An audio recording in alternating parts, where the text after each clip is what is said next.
Hola, muy buenas tardes, estimados estudiantes. Esto es es un resumen acerca de la sesión número 1 de la materia de Derecho Penal 2.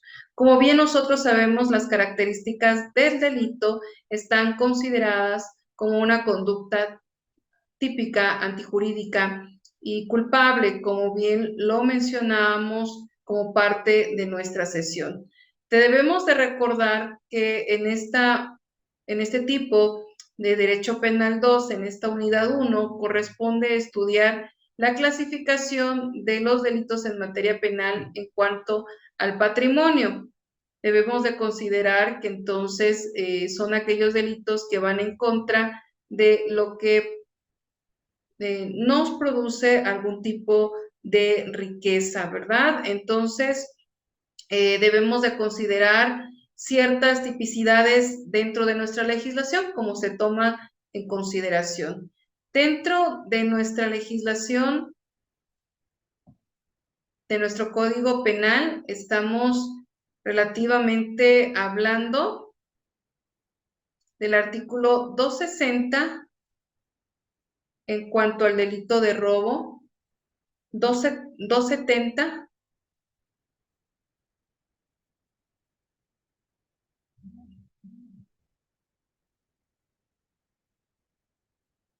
Recuerden que la característica de la actividad es hacer un hincapié nada más conceptual de estos tipos de delito. Comete el delito de robo al que se apodere de una cosa mueble ajena sin derecho y sin el consentimiento de quien legalmente pueda otorgarlo. Consideremos también dentro de este delito algunas características de sanciones lo deben de reflejar en su actividad, pero debemos de considerar el abigeato, como de nuestra planeación establece cosas muebles o inmuebles, el delito de robo, las cabezas de ganado pueden ser tanto muebles o inmuebles. Recuerden que son muebles mientras puedan ser trasladadas, se traslade de lugar, y cuando son inmuebles, cuando son de crianza o sirven para establecer algún tipo de raza, entonces ahí sí se convierten en inmuebles.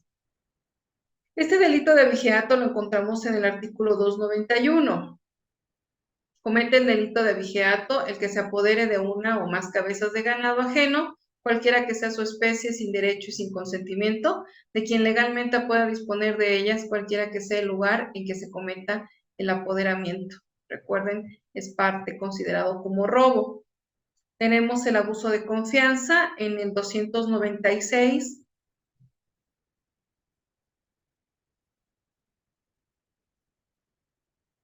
Comete el delito de abuso de confianza el que con perjuicio de alguien disponga para sí o para otro de cualquier cosa ajena mueble de la que se haya transmitido la tenencia y no el dominio. Recordemos aquí, les hice hincapié en la diferencia entre derecho real y personal.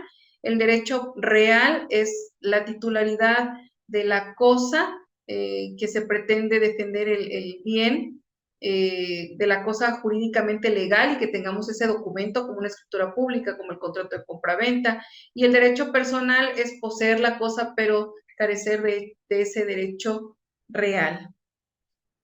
El de extorsión, delito de extorsión, artículo 300, comete el delito de extorsión el que sin derecho obligue a otro a dar o a hacer o tolerar o dejar de hacer algo obteniendo un lucro para sí o para otro, causando un perjuicio patrimonial en contra de una persona. Esto lo vamos a ver más de punto de vista en la otra sesión.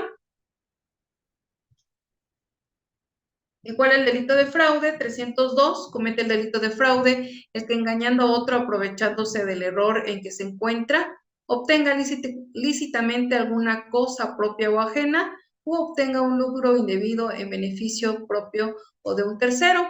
El delito solo se persigue por querella de parte ofendida o de su legítimo representante, quien podrá otorgar el perdón judicial cuando el infractor satisfaga los requisitos de la ley aplicable. Se sancionará, nos menciona las sanciones, vamos a verlo un poquito en la segunda sesión ya de lleno. Ahorita me interesa que tengan mucho la conceptualización base para que empiecen ya a trabajar su actividad. Y tenemos lo que es la suplencia de identidad en el artículo 304, a quien empleando cualquier medio y sin el consentimiento de quien legítimamente debe otorgarlo, se haga pasar por otra persona física o jurídica, asuma, utilice, usurpe o suplante su identidad con la finalidad de obtener un lucro o producir un daño patrimonial para sí o para un tercero, se aplicarán de 3 a 6 años de prisión y de 200 a 500 días de multa. Recuerden que la suplantación de identidad no solamente de una persona física, sino también de una persona moral.